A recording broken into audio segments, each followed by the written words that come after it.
everybody, welcome to a brand new vlog. I feel like I start these vlogs here in the same place with an unmade, washed linen bed every time recently. The reason being that because there's so much work going on in the house, Saturdays are pretty much the only day I can actually film vlog footage without having saws and banging and shouting builders in the background. So I'm finding that Saturdays are like my day that I actually want to film something. This is a juice I made yesterday, rhubarb, strawberry, orange. I'd rather have used apple, but there's no apples, so I use the oranges. Lemon and ginger, and it is absolutely delicious. Yeah, so it's Saturday morning, I'm gonna get on some makeup.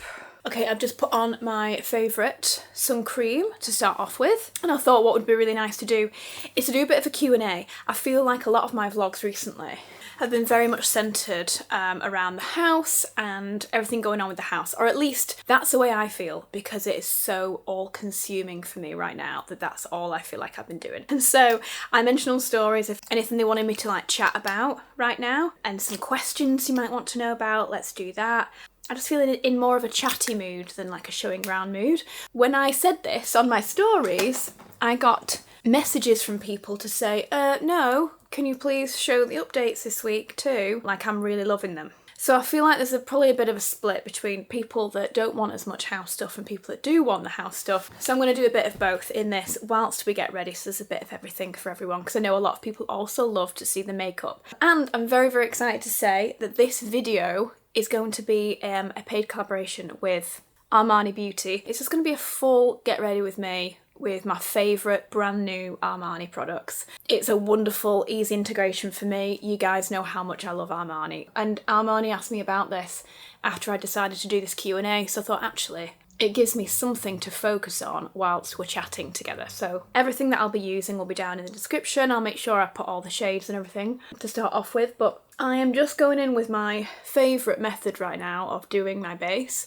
which is my SPF base first of all, over some lovely skincare, and then I like to go in with a concealer to start. So this one is a beautifully newly packaged Luminous Silk Concealer. This is the shade 4. I put on a tan last night, that's why I'm a little more tanned, a little bit dull today, so I'm just going to crank up. Please don't touch anything. No, it's going to hate me for that. No, I won't. I'm not going to crank anything just in case. Yeah, so I'm just going to go in any points that I just need a little bit of extra something today. So I'm just going to do a really lovely lightweight base and my usual kind of everyday look. Anyway, let's kick off with some questions. I'm actually really looking forward to this. I love nothing more than just sort of sitting with you guys and chatting. So top question is from Alex, aka the legend, the husband. When will it end?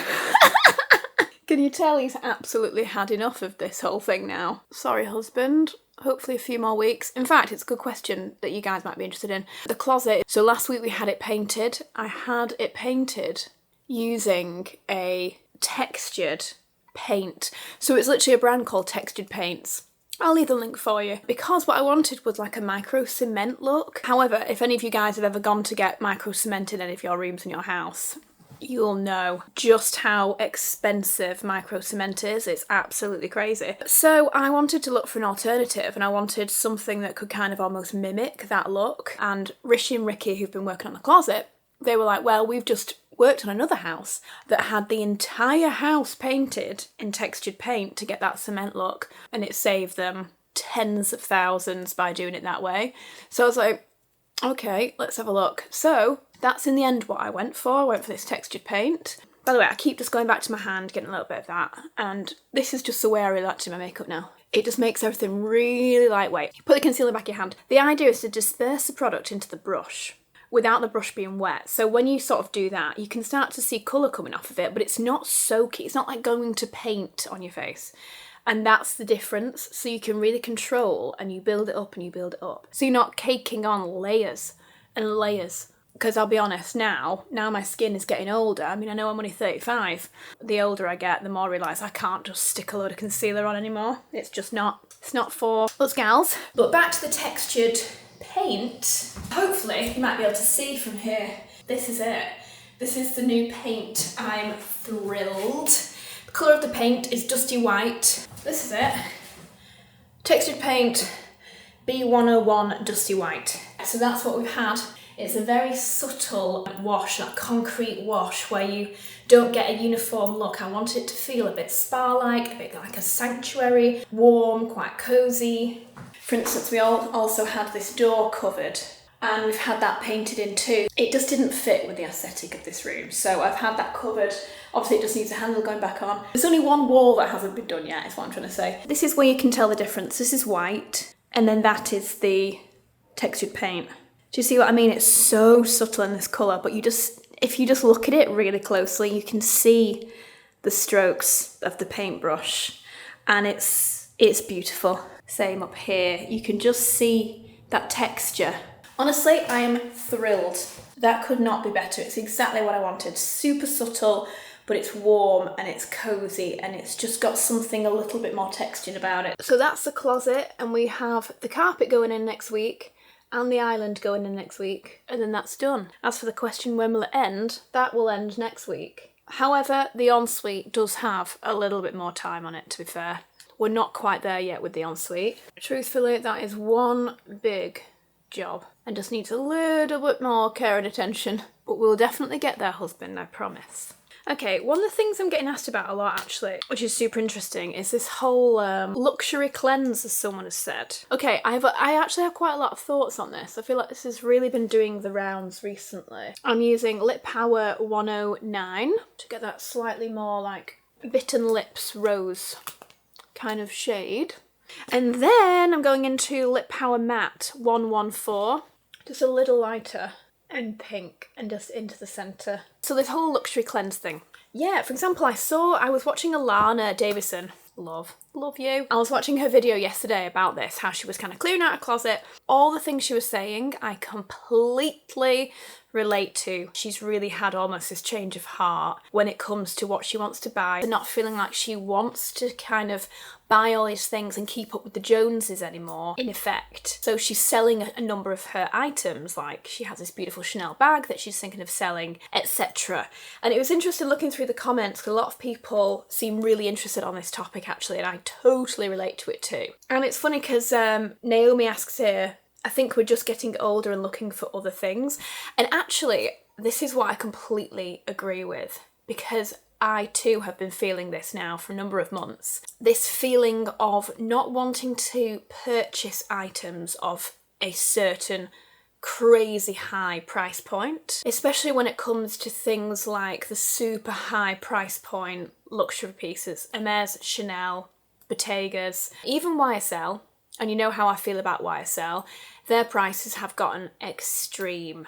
Like, they've just been going up and up and up and up. However, I do feel this season, actually, they stopped going up and potentially even came down.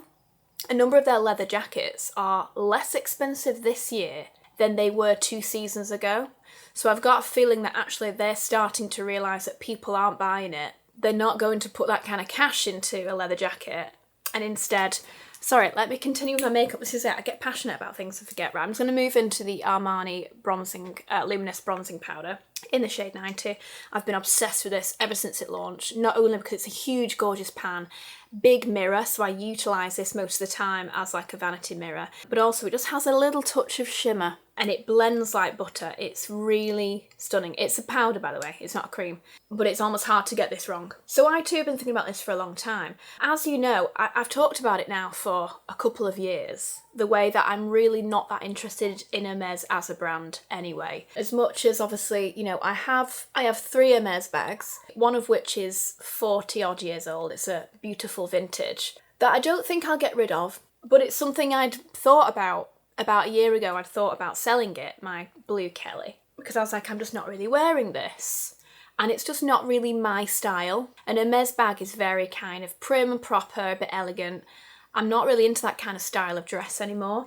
So I was thinking, what's kind of the point of having it? And I think I might even have mentioned it, and a few of you sort of said, no, you know, keep it as heirlooms. You can pass this down to, you know, your friends' kids in the future, your niece, nephew, whoever it may be. So actually, I think I'm going to keep that. My other Birkin, my huge black 35 Birkin, I throw that around and I use it and I love it as a huge big bag. I don't treat it tenderly. I use it like it's meant to be, like Jane Birkin would have done. So that I love. The one I don't use as much, which is the one that is worth the most, is the Yellow Kelly, my beautiful ombre, jaune ombre or something, the Yellow Kelly. Again, it's beautiful and I'll probably just keep it for now, but I've never gone excessive when it comes to buying Hermes bags because I've just never really as fussed about them as a brand. However, YSL, I really love YSL. But obviously YSL bags are nowhere near the price point of a Chanel or a Dior or an Hermes. I've got a couple of Chanels, but actually recently after doing a bit of a clear out, I am thinking of selling a couple of Chanels, which again I don't really use.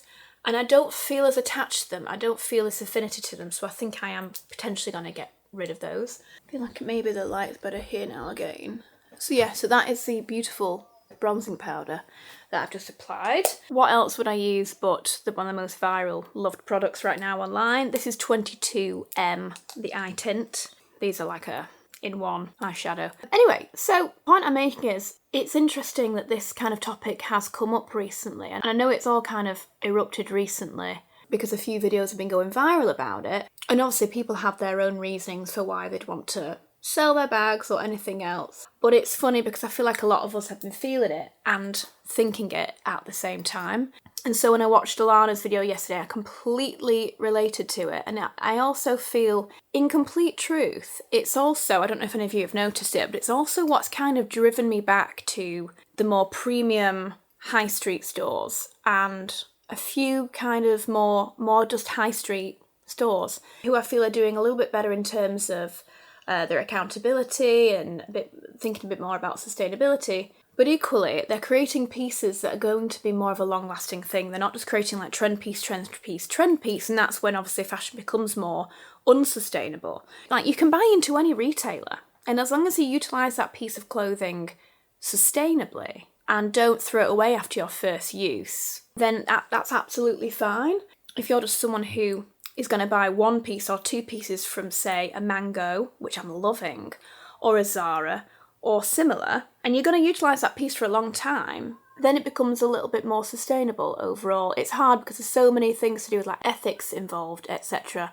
But I'm talking more about sustainability here, specifically. We could be here all day if I was going to talk about every single in and out of every single brand. My point is, I've kind of been looking a lot more at these brands to try and find more items from them that I really like, because I too am just a little bit disillusioned now by the cost of everything. And it's almost like, as much as a person could buy premium or luxury pieces all day, every day, whatever they want to do, the question is, should we? What is the point when it comes to items that don't necessarily need to be uber luxurious? Oh, by the way, sorry, that was shade 30M now. I'm just creating a bit of a wing. Just know what I'm saying. And it got to a point for me last year where I sort of felt like, you know what, I've had a couple of years of spending quite a lot of money here on high premium and luxury items. And don't get me wrong, I'm not going to stop. Like, this isn't me saying no more luxury pieces are going to be entering my wardrobe, but it's certainly something that's very much been playing on my mind, that actually I don't want to spend as much money as I have been, and a bit of like a what's the point? And I feel like a lot of us come to this position at some point in our lives where we're like, do you know what, it's nice to buy lots of things, but in the end, are you going to be able to wear them all, and does it really matter to do so? So yes, I too have very much been thinking about this whole thing. So my point here is just, great question, because I too am feeling this. And oh gosh, the timing on this, Armani. Hello! Have you awoken from your slumber, my little one? No, that's not what I wanted. I've just had a delivery and I was praying it was a little Armani parcel, because the guys at Armani were going to send me some more colours of this incredible new product, this Luminous Silk Cheek Tint Shine. Right here, these two are my favourites of the Luminous Silk Cheek Tint. This, for example, is 50.5 and this is 31. So they've now created a cheek tint shine, which is a 2-in-1. It's like a highlighter cheek tint, more glowy, more brightening, more colour, more beautifulness. And this is the colour that I have. And actually, let's give it a go. And I think I'm going to try this out just to show you the kind of finish and feel. And then if it's a little bit too pink for me, I'll go over the top with the oranges. What Armani were going to send me was this one, the 50.5. but in the new shine. However, I don't think the post is coming today. I'm going to put it on the back of my hand first. This is a stunning shade. This is shade 53. This is my first time using this too, so I'm really excited to see it. Oh my gosh, it's almost got a little bit of a metallic feel. Ooh, that's beautiful. Gosh, it's blending beautifully. I'm barely even really touching my face much here. I'm just going to help blend the edges a little bit. Actually, really gorgeous. Oh, it's kind of sheared out beautifully, but flipping heck. Wow. I'm just wearing a little bit more pigment just in this, literally this bit where the top of my cheek is there. Just want that to be a little bit thicker, fuller. But wow, I'm calling it now. This is going to be going viral. This is going to be one of those viral TikTok sensations. Anyway, just to end that chat, I think it's an interesting one. I think as much as obviously there's been a lot of talk around it and people, you know, people wanting to sell off some of the things that they have because they're not as, for their own reasons. I don't think I'm going to be selling my Hermes bags, but then I only have 3. But when it comes to buying more of that higher price point, bags that are extremely priced. For example, YSL just brought out the most beautiful pair of shoes and heels, and you know how I feel about Saint Laurent heels because I wear them so much, but these heels are £5,000 a pair. And straight away I was like, absolutely not. It's just ridiculous. It's just too much. It's excessive. It's almost just taking the piss out of people now, I think. It's almost being like, you know what, you've paid it before, so you'll pay it again. Next season we'll put £300 more on top of that price. It'll keep going up and up and up. And I'm just sick of playing that rat race. I'm sick of playing the game where everything is currently just costing an absolute fortune. Like, everything in life is crazy. Like, you can't go to the shop anymore and get like an £80 shop for 2 people for a week. It's mad that back at the time when that was the case, we were like, oh wow, 80 quid is a lot of money.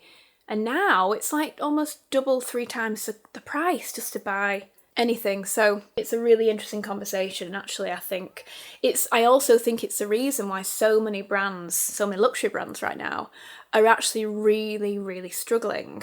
And a lot of the kind of like mid-range price brands like the Tory Burches and the Coaches are having this real moment, a real like surge, because actually people are like, do you know what, I don't want to buy this crazy priced thing. Oh, will this look nice in the lit? Let me just see. Oh, it's just this like gorgeous like metallic-y sheen. That's so pretty. I really thought this colour wouldn't be quite right for me. Like, it is more pink, and usually I'd go more coral, but it's just stunning. It's absolutely stunning. But just because I love my blush, I think I might just go over the top anyway with a little bit of the original cheek tint. Just a tiny bit. Anyway, let's move on from this because I could talk about this all day actually. It's super interesting, but there's more to talk about. Okay, the next question, actually, I feel it's almost a little bit related in some way because it is about money and spending money. And also Allana was talking about this, and I think it's quite interesting.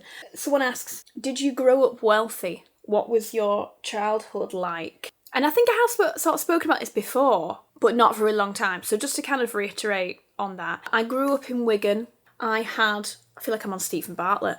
I grew up in Wigan. It's a very kind of lovely, northern, humble, working class little town. Everyone's very friendly, super nice, as you know from most northerners. Sorry, this is looking so pretty, oh my god. We weren't wealthy per se. I had a very wonderful childhood. We went to Cornwall every year for our holidays. We'd have a week in Cornwall for our holidays. My mum, for the most part, was a housewife. My dad worked a 9-to-5 job. So like as a child, I didn't want for nothing, is that the term? But we weren't living in like an enormous mansion house. We weren't wealthy. All the money that we have now, I've made. Let's just say that. And I can imagine there's a misconception. Sometimes when people come to our house and they see us here and they can I always get like a look. Some people give me a bit of a look of like, is this your house? How old are you? And often I get the feeling that they think maybe we've been bought the house by parents or something else. It's all me and Alex, and it's the work that we've been doing for the last 12 years. Everything else, just worked hard for the money we have now. But I obviously know that to come from a stable, happy background massively helps. So I completely get that. But actually it makes me super proud, the fact that we live a very happy life now, because of the very happy life that I grew up with and all the work that I've put in. It just makes me feel extremely proud actually of where I am now, because, you know, everything that I did myself kind of got me here. This is quite an interesting question, and actually I think could be quite useful for a lot of you, seeing as majority of you are women. How has your journey coming off the pill affected you mentally and physically? I'll run through this quickly because I feel like I've kind of mentioned it a little bit. By the way, this is the new Vertigo Lift mascara from Armani, and it is fantastic for lengthening and defining the lashes. It's really great. And just to mention, my lashes currently are not happy. I'm in between LVLs, and you know what they're like. They're like spindly spiders. I've been opting for this. Because of the type of bristle brush this is, it really grips in there. When I first came off the pill, I was on the pill for 18 years without a break. I came off the pill, by the way, because one, I felt after 18 years I'd put enough chemicals into my body and I'd kind of got a bit fed up of that and fancied a break. And the second thing is that I felt it could have been adding to my inflammation, because I have an issue with inflammation in my body, which I've spoken about before, and I'll probably talk about later because people have asked me about it. And I wondered if the pill was causing inflammation because it's been known to cause inflammation in women. So that's why I've come off the pill. Main things that happened to me. Periods are not much different, luckily. However, I now do get period pain. However, that period pain is excruciating, but only for about 20 minutes. It's absolutely horrible. It's like I'm on a bed writhing in pain and have to take painkillers, but it lasts for about 20 minutes and it kind of comes up in this horrible, horrible steep wave, and then it kind of slows wave until it's gone. So that's one thing that's changed, but personally I can just about put up with that. The second thing was that about a month or so after I'd come off it, my sleep went haywire and I couldn't sleep, which was really annoying for someone that usually can sleep very, very well. That threw me for a loop, to be honest. And I struggled with that for a while. It really got me down. I was just, very much struggling to sleep.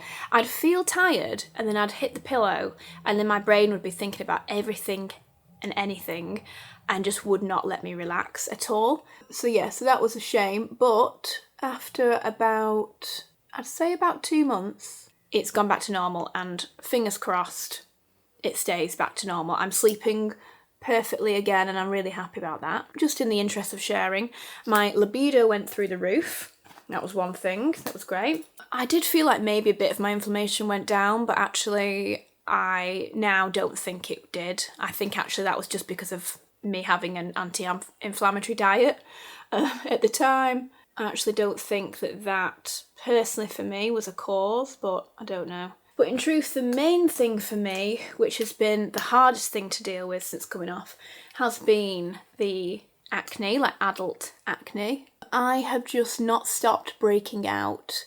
And it's the reason I didn't come off the pill for a really long time, was because I was worried that I would start breaking out, because I knew from many people that was a side effect of coming off your pill. And a lot of people keep saying to me, you've only been off it like a year, your skin will need some time to adjust and it'll level out. Every month around my period, it breaks out again. I have the kind of skin that if I get a blemish or a spot, it will not go away for months and months. My skin doesn't heal very easily or very quickly. Like I still have, you can't see it now because it's covered, but I still have a blemish here from a spot that I had back in Utah this time last year. Like my skin doesn't heal very well. As you can see today, though, my skin is looking fantastic.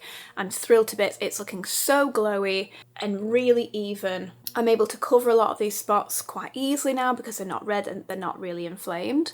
And that is because I've brought retinol back into my skincare, almost just to try and resurface the areas that are really breaking out, because I think they're almost getting too much oil and sebum production, which is what's causing these white comedones. That's what I've been getting, these like white comedones, some of which erupt like a volcano and get massive and super sore, some of which just sort of sit there and kind of cluster up, lots of them. They don't pop very easily, and I know you're not meant to pop them, but I can't stand them, but then they blemish.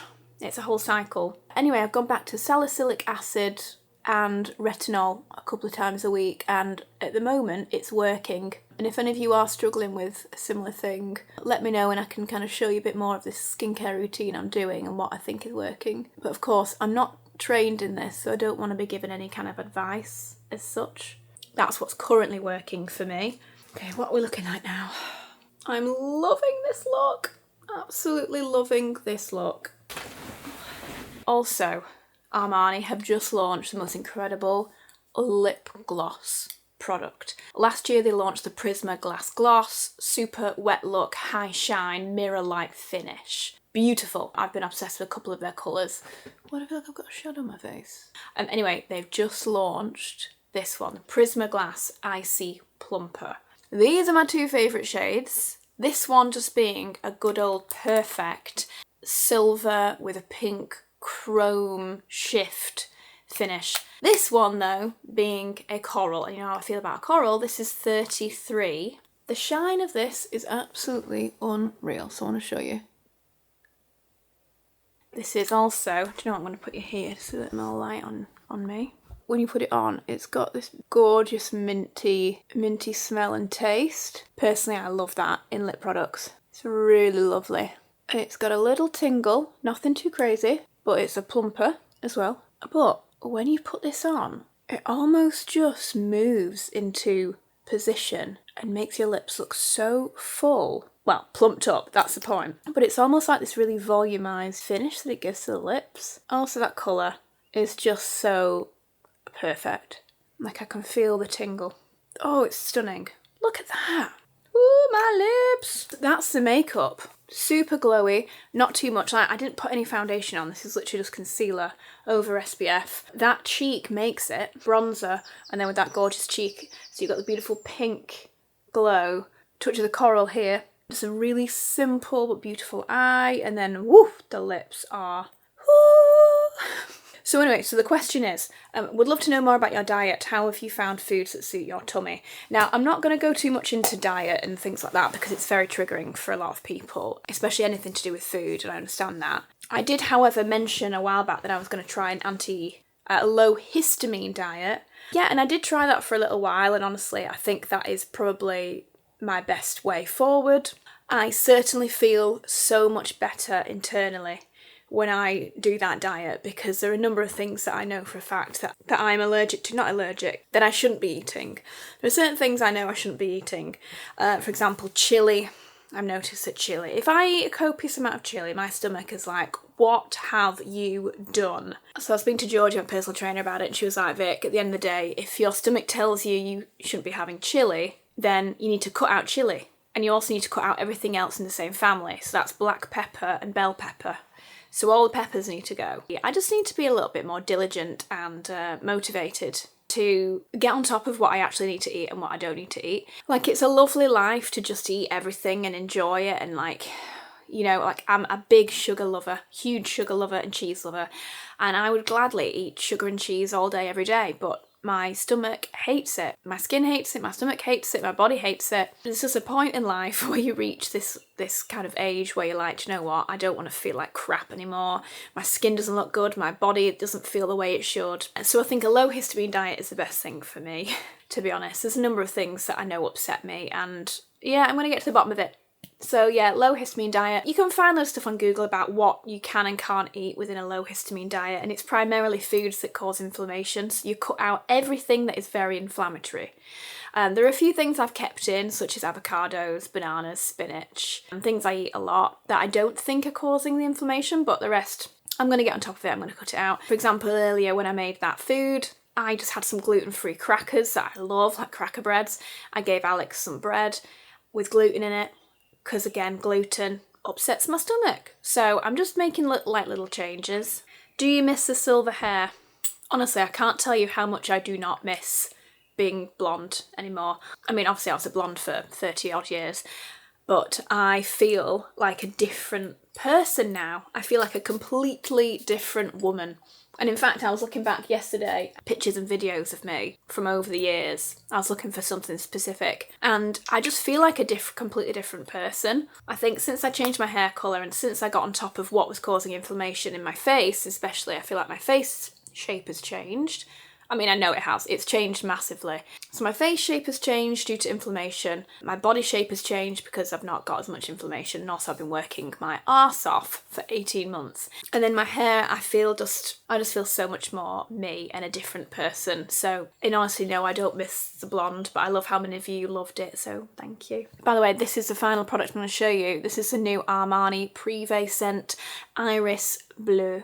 As you can imagine, very irisy, beautiful floral, fresh. I think it probably also has a little bit of rose in there, but just let me double check. But it's, you may not know this, but my favourite scent is an Armani Privé scent, Rouge Malachite. That's my favourite. The Privé scents, I find that I usually like them all. Top notes of jasmine, heart notes of iris, and base notes of white musk. Yeah, okay. Yeah, the top of the jasmine, I see that, but very iris, and then the musk does kind of ground it a little more. Imagined as an escape into the infinite serenity of the sky and the sea.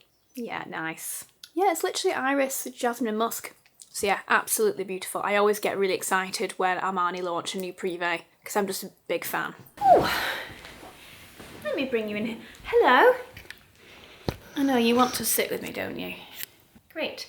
No one can see my face, so that's not good. Great, can you see Beau? Because I know a lot of you will want to see Beau. I get so many messages from people saying, can you please show more Beau? So here we go, here we are, right in the middle. Literally someone said, okay, but please still do a closet update. So at least you got that, Laura.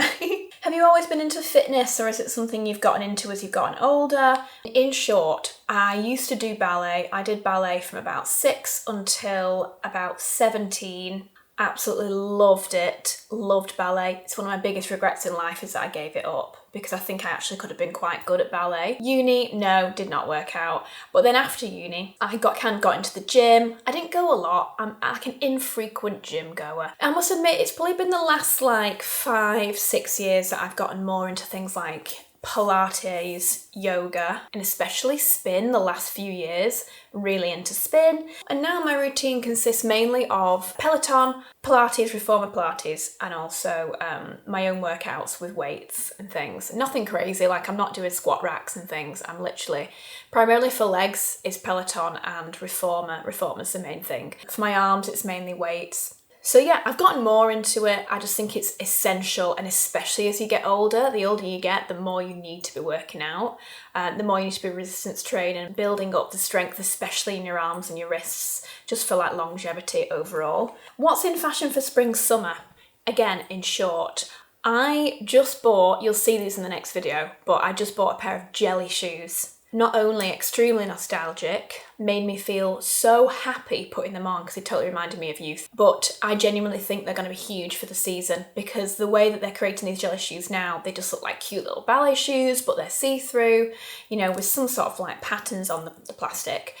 They just look really cool, and I'm obsessed with them. So comfy. I can't wait to wear them. I'm genuinely really excited about it. I think you're going to be seeing a lot of those. I think you'll also be seeing a lot of just simple white t-shirt outfits, whether that's tucked in with silk skirts or with shorts, especially baggy jeans. Again, huge trend piece, baggy jeans. So I think that very much white tee, blue jeans style is going to be huge. Yeah, I think that those for me are the things that I'm most excited about, this very laid back styling. This is a cute personal one. What's your sleep schedule like? Usually I will eat dinner, I will work out, then I'll go and have a hot bath with a lot of Epsom salts. Again, helps my inflammation. Then I'll get into bed and put on my leg boots. This is pretty much every night, by the way, my leg boots. I'll link the ones I've got. Again, incredible for inflammation. It just gives you this brilliant inflammation drainage massage. I use them every night, and then Alex gets into bed, and then we often will have like lots of chats about the day, and then we'll watch something on, we like to watch things together. And then we usually will try and fall asleep by about 11, and then I'll wake up at 7, so I get a nice like 8 hours in. I'll try and wake up at 7, and then Alex wakes me up with a coffee. He is the absolute dream. A lot of you actually have asked, are you and Alex doing okay? We're great. I'm absolutely obsessed with him, in love with him. We're we're both very, very happy, yeah, so thank you. Who are your favourite YouTubers to watch and relax to, and any good podcasts? Okay, recently the ones I've been really enjoying these are the ones that I click straight away without a thought. Helen Anderson, Lindsey Holland, Lizzy Hadfield, Allana Davison. Suzie, Bernaldi. Those are the 5 girls especially that I really just love their content right now, really, really enjoying. And in terms of podcasts, I've actually been watching a lot of Call Her Daddy. She's just had some really, really great guests on recently, like Khloe Kardashian. I'm a big Khloe fan. I think she's just so fabulous and so down to earth, super grounded, really funny. Just a really sweet lady, like she does a lot for her friends and family. Yeah, I really think she's awesome. I've got nothing against the Kardashian family. I think they've done extremely well. The way they've been hated in the media, I can't even imagine how taxing that is to their mental health and how traumatizing when all they've done is try to just live in this system that people have created online, you know? It's not them that have made the internet and, you know, but they've capitalized from it. The same way that everyone else is, same way technically I am right now. Everyone is trying to do something to make their way in life and they're not hurting anyone. So let's give them some grace. Another podcast I also have been loving is Spill. It's a podcast by Sasha Polari and Billy. Sorry, but I know you're so comfy. You wait there, darling. He was the friendliest, happiest courier. What a lovely guy. Guess what's in this package? Oh, thank you, Armani. Oh my gosh, Armani have sent me all the colours. This is unreal. The one I just used, 53. Ooh, they've also sent me another one of the Sparkle Icy Plumpers in 35, which is more of a pink. Oh, that's nice. 34. Ooh, it's more of a mauve. That's more of a mauve pink. More of a wearable pink for me, that actually. 34. This one is a champagne gold. 31. It's more Ooh. I don't know if you're going to be able to see that gold shimmer tone. I'm going to have big lips, Bobo. Bronze. This is 36. This will be absolutely beautiful if you've got a darker skin tone. This is going to be stunning. It's like a deep bronze shimmer. Can you see that there? Bobo, no darling, I don't want you sitting on this part of the couch again. Thank you. We're not going to get into that habit, please, my dear.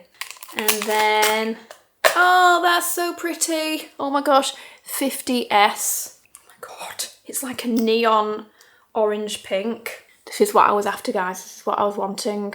It's not often I get extremely excited about new products, but when they fit to my routine like a glove, it just makes me absolutely over the moon. Sorry, I have a really gorgeous cheek on now. Sorry, it's a lot, but oh, well, just in time, Armani. Thank you very much. Okay, so as I was saying, I really also love the new Spill podcast. It's Billy Bartia and Sasha Polari. And it's just a really great, like, friends that have been friends for a long time, just chatting about, like, dating life, the industry, things going on, just general life. And it's just a really easy, funny listen. So, yeah, big shout out to those guys. Are you still thinking of going to Australia for a holiday? Absolutely. It's high on our agenda to go at some point. It's just quite an expense, isn't it? But we also would love to do New Zealand as well. I keep getting reels of people doing that run through Hobbiton. I'm a huge Lord of the Rings fan, so I'd love to do New Zealand. So maybe we might do a New Zealand, Australia thing. It's also a long way to go for a long time to leave the dog, and the dog would be fine with who we'd leave him with. It's more that I would miss him for that amount of time, that's all. Just curious, why are you redoing so much? Did you not do your style the first time or has it changed? Yeah, again, I'm trying to get things in quickly. So in a nutshell, when we first moved into this house, it was the first time we'd ever had a house and somewhere that wasn't rented. So it was the first time I could be let loose with ideas. At the time that we moved here, I was very inspired by the more countryside aesthetic because where we live is a lot more countryside-y. I was very inspired by that and I wanted to create this more like cottagecore feel. It's also very much what was on trend at the time and what I was viewing the most on Pinterest, on Instagram, especially on my home account. So I was very inspired by that. Plus it kind of lent into the type of house we live in. So I went very much down that cottagey feel, especially in the living room and a couple of other rooms. So that's why I wanted to change the lounge, because I've very much, over the last 6 years that we've been here, I've changed my personal style, and therefore my change in interiors has also changed because my feelings towards different colours have changed. So I wanted to make this room a lot more kind of cosy and warm and a lot more kind of, not luxurious per se, but just a bit more aesthetic and cool and just a bit more me. So that's why this room has changed so much, and it's, oh God, I love it so much. It's amazing. The closet, again, I very much, when I moved in, It was a bit of a rush, to be honest, to get all the rooms ready because I hate living in clutter and mess. So with the closet, I kind of again went down more of like the generic route of the type of closet, just very similar to like the mainstream, you know, the kind of, what those kind of doors called? Shaker style doors, you know, all white, just very simple aesthetic. Again, that was very much on trend then. And yeah, over the years, I just decided it just isn't my aesthetic. Like, I love more natural tones and natural wood, and I just wanted more of a natural organic feel to it. It just felt a little bit clinical in there. So again, that's why I've changed that. And it's just been years of me wanting to do so. Plus, I film so much in that room that it's my studio, it's my closet, it's my get ready room, it's everything. I spent a lot of time in there, so it just needed a revamp. And the ensuite, again, like as much as I loved that, back then I was really into colour and being a little bit more extravagant and exuberant with ideas. And now I just don't want that aesthetic anymore. Again, I want this more calming, sanctuary. You know, like when we moved in here, I wasn't 30 yet. Now I'm mid-30s. I'm a very different person in what I like, so it just needed a bit of a revamp. Do you regret any of your tattoos? Would you get them all again looking back? I don't regret them because there were a time in my life when I wanted them. I'm happy with them all. Again, I think that tattoos are just a unique thing to each person. I personally really like all my tattoos. They're all quite small and simple. I don't regret them. I'm very happy with them. I always wondered if people working for influencers feel the pressure to wear luxury brands. No, honestly, not at all. If anything, they're the ones that are like, Vic, do you really need that? Or like, do you really need another bag? You know, they are the ones that kind of keep me more grounded. So no, my girls have their own signature styles that they love, and they have their own brands that they're really into. Neither of them are really into like luxury in that way, which I think is great. Just makes everyone unique. What categories of makeup are most worth splurging on? I'd say skincare, because there's a lot of very, very good skincare that's worth your money. And your makeup base. I'd say your base. If you find one that you absolutely love, I think it's very much worth spending more money on a base that makes you feel great, because as long as your base is great, a lot of things can go on top of that and make you feel wonderful and don't need to cost the earth. I'm starting a clothing boutique. Any social media advice to gain authentic people when starting? I must admit, it's definitely something in the industry to watch out for. Obviously, there are people in the industry who have bought followings and buy engagement. In honesty, it's really quite easy to spot, especially engagement. I think for people who are starting out in business and they're going to be gifting people, and you know, brands then pay people to work with them, I think it's really unfair when they're working with people that aren't giving them real engagement and will never be able to get them any sales. I just think that's just mean and unfair. A more positive thing to look out for is if you see someone that if you want to work with someone, if they're someone that has, say, a long-standing relationship with beauty brands or fashion brands year in, year out, year in, that is often a surefire way of knowing that they're selling product for that brand, and therefore they can actually sell product, they have an engaged audience, and therefore they're doing well. For example, I've worked with Armani now for 10 years. I've been contracted with Armani because I sell product, because I have a real audience that buys Armani products. I also had a Holland Cooper collection. I had how many Holland Cooper collections? I had Edge of Ember collections. Like, I've worked on campaigns where I have to sell product, and you can't bluff that kind of thing. So again, if there's an influencer that you like and works on campaigns where they have to sell to be able to work with that brand again, if they have their own product line, for instance, that they have to sell, again, it's often a clear sign that they have a real audience and they have real engagement. So that's, again, something to look out for. Those kind of people often have been around for a long time, often will have a YouTube channel, often will have a very engaged audience in their comments, that kind of thing. If you didn't live in England, where would you love to move to? We talk about this a lot, as much as we've just done at the house. In honesty, I think if we moved, we'd move to Portugal. We have friends in Portugal. It's also just such a beautiful place. It has actual seasons, which would be lovely to live in a place that has actual seasons, rather than just bad weather and then 2 weeks of good weather. I felt a shift in overall content creators to slow down a bit. Do you feel that? I feel it only because I've definitely been trying to slow down a little bit. It's come to a point where I think I'm just so happy in my home life. Like, me and Alex are great. I love being at home. I love being with the dog. I understand now. I've found more perspective now in feeling that I don't just need a career to feel successful in life, and it isn't the be all and end all of me and who I am. And I've kind of realised that more so, and I think that's kind of led me to want to pursue a much more peaceful, balanced life. I still want to work hard and I still want to be successful. I no longer want that to be a detriment to my relationship, my home life and my balance. Maybe that's also happened for a lot of other people, that everyone has kind of got to this point where we've just found a bit more perspective, and maybe that's because a lot of us have just grown up a lot now. You know, like I've been on YouTube now for 12 years. A lot of you have watched me for all this time. And so you've seen the changes in me. And, you know, I've kind of hit my mid-30s and I've kind of really found myself and what I'm willing to do and not willing to do. And that's been really good for me, I think. Anyway, that's been one hell of a video. But yeah, it's just been nice to have a little catch up and not so much showing you what I'm up to. Because in honesty, I've not done anything this week apart from be on my emails and be in the house making cups of tea and cleaning it, because it's been a lot of work this week. So yeah, anyway guys, I will see you in the next one, which is going to be a really great video because I've got a fantastic week coming up. So yeah, I'll see you in that one. Everything for the Armani look will be linked down below if you do need it. But yeah, thank you for being here, guys. I will see you soon.